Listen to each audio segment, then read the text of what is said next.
Kalam suci menyentuh kalbu berjuang, maju serentak membela kebenaran, untuk negara, bangsa dan kemakmuran. Hukum Allah tegakkan, hukum Allah. Yang kedua, al-qada utai qada iku anmuhu oleh ngudane ning Allah, ngerti ning Gusti Allah. Kalau mengerti itu, mengetahui itu kan seakan-akan bukan kehendak. Weruh ngerti ning Allah azalan ing dalam zaman azali, ngerti bil asya'i kelan pira-pira perkara, ngerteni alama ing ngatasi sesuatu perkara, ya kang utawi asya alai ing ngatasi ma, alai iku ing ngatasi wal qadaru utai qadar ijaduhu iku oleh mujudake ning Allah, iyaha ing iya asya diwujudno alama ing ngatasi perkara yutabiku kang nyocoki apa ma al ilma ing oleh ngerti ning Allah. Nah, ada dua pengertian. Kalau qada itu adalah Allah mengetahui terhadap, pada zaman azali Allah mengetahui terhadap sesuatu perkara, bahwa sesuatu perkara itu nantinya akan menetapi perkara, menetapi kejadian. Nah, jadi Allah mengetahui bahwa perkara ini akan menetapi suatu kejadian. Kemudian qadar yaitu Allah merealisasikan kejadian itu terhadap perkara tersebut. Ini namanya qadar. Sehingga wa annahu yarhamu man yasha'u min khalqihi fadlan wa yu'adzibu man yasha'u minhum adlan. Wa annahu lan satune Gusti Allah yarhamu iku melasi sapa Allah man ing wong yasha'u kang ngersakake sapa Allah ing min khalqihi saking makhluke Allah fadlan krana anugerah, krana keutamaan, krana oleh ngutamakake ning Allah. Wa ya'dzibu lan nyiksa sapa Allah man ing wong yasa kang ngersakake sapa Allah minhum sae makhluk adlan krana keadilaning Allah. Nah, artinya apa? Allah ini mencurahkan rahmatnya kepada siapapun yang dikehendaki. Nah, rahmat yang dicurahkan Allah kepada siapapun yang dikehendaki itu sebagai anugerah Allah, pemberian Allah, pemberian Allah. Jenengan dikasih kesempatan untuk jamaah, kita dikasih kesempatan, kemampuan untuk belajar. Ini adalah merupakan anugerah Allah, bentuk kasih sayang Allah. Nah, bentuk kasih sayang Allah. Sehingga karena bentuk kasih sayang Allah, Maka Allah mencurahkan kasih sayangnya ini kepada siapapun yang dikehendaki. Tidak harus orang yang tekun ibadah Allah mencurahkan kasih sayangnya. Tidak harus orang yang kaya Allah mencurahkan kasih sayang. Tidak harus orang yang jabatannya tinggi Allah mencurahkan kasih sayang. Terserah kehendak Allah. Lah, Allah menyiksa kepada orang, pada kita, ini sebagai bentuk atau sebagai bukti sifat adilnya Allah. Mengapa?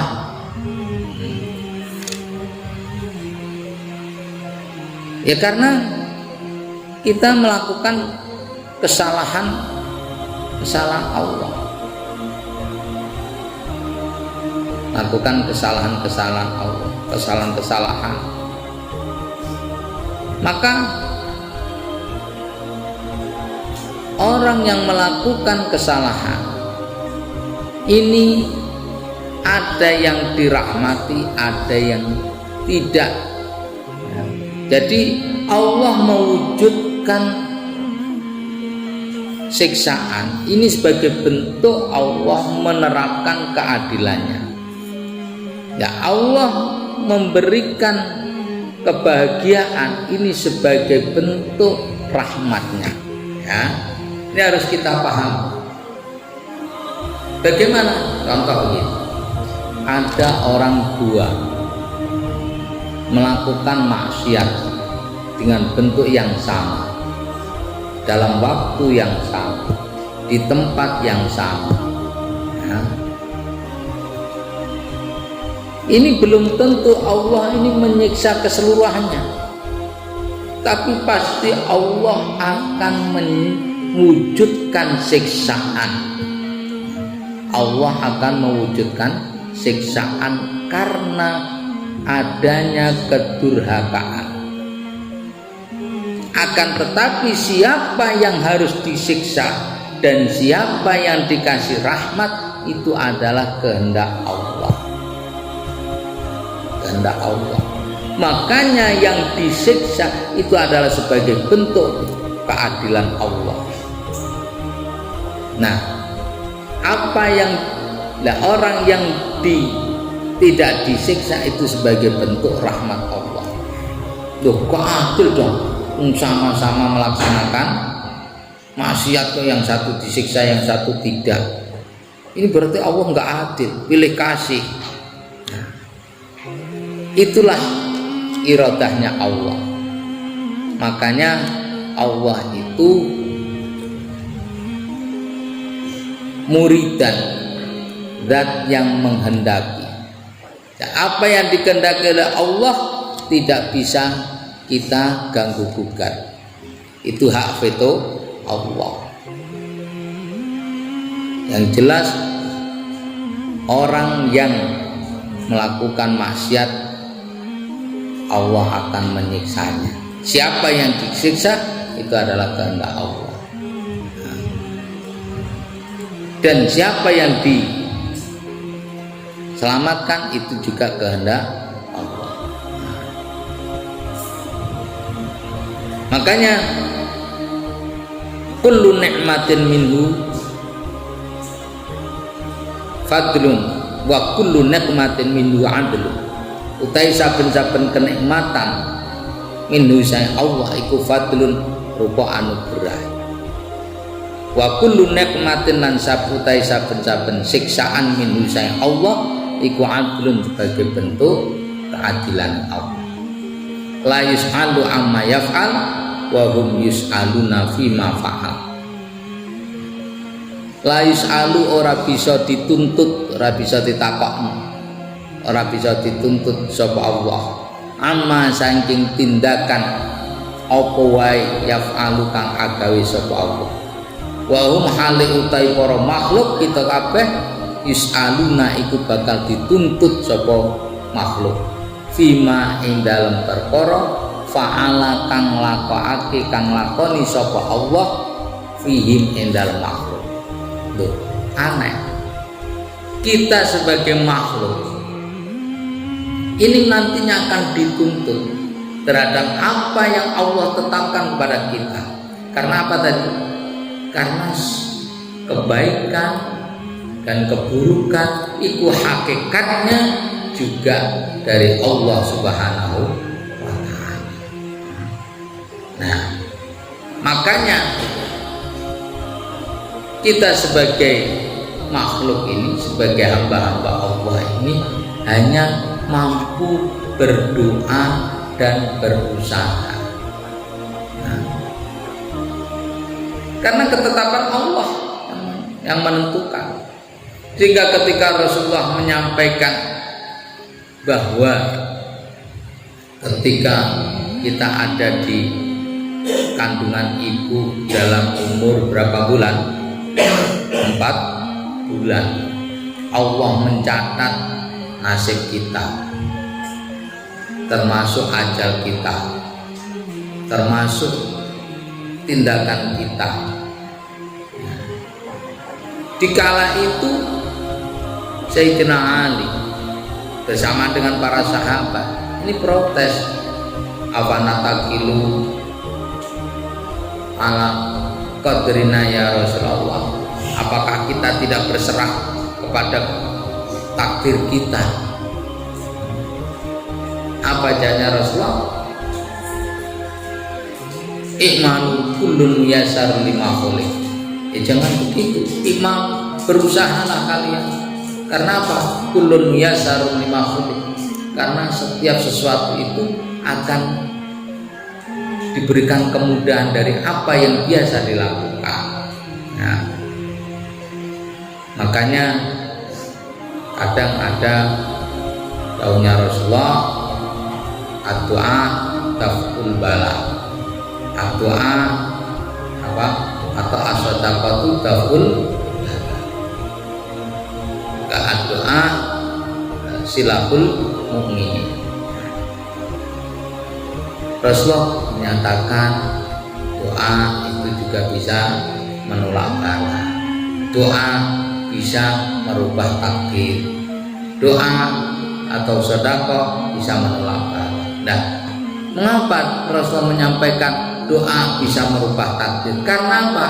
Karena kita doa itu pun juga merupakan kehendak Allah, yang kemudian apa yang kita panjatkan pasti adalah suatu kebaikan, dan kebaikan itu juga kehendak Allah. Makanya kalau jenengan pernah dengar daunnya Mbah Mustafa Bisri yang apa namanya mensikapi terhadap corona ini, mengapa kalau ini sudah takdir Allah, mengapa kita perlu cuci tangan, mengapa perlu apa jaga jarak, mengapa perlu apa pakai masker?